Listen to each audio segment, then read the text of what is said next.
guys! Welcome back to my channel! My name is Teacher John and today is the celebration of the World Teachers Day.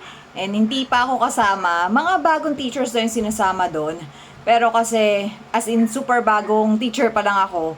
So, hindi ako nakasama dun sa list. MDL kami ngayon, Modular Learning.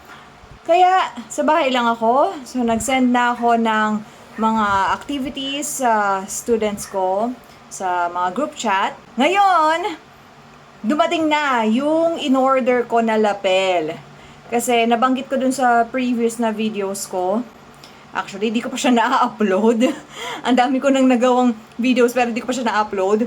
So, sa previous videos ko, kailangan kong sumigaw, lalo na kapag maingay na yung mga estudyante kasi nasasapawan nila yung boses ko. And sumasakit na yung lalamunan ko. Until now, masakit lalamunan ko. Kaya kinailangan kong bumili ng lapel. So, eto, dumating na siya. Kala ko matatagalin kasi overseas yata to. In-order ko lang siya sa Blue App. Ang tatak niya ay Mauno,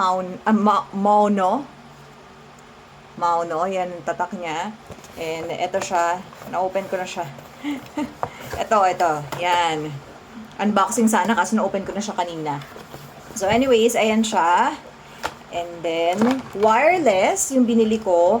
And pwede din siyang wired. And may kasama siyang wire and that. Ito muna, tingnan natin yung pinaka voice amplifier. So, ito siya. Yan, kinabit ko na kanina yung to. So, yung ibang teachers, ganyan yung pagsuot nila. Pero ako, ito, natatanggal siya. Natry ko kanina ng para siyang belt bag. Pa-belt. Ganyan. Ganyan ko siya. Kasi alam nyo guys, mainit kasi yung uniform, yung bagong uniform ng DepEd. Kaya parang ang hirap kapag dito, mainit. So, dito ko siya ilalagay. Tanggalin ko muna. Yan. Then, ito yung pinaka-mic niya. Kanina hindi ko ma-figure out kung paano pagsuot niya eh. Paano ba siya? Ganon. Kapal, ganyan. Sa ilong. Ayan.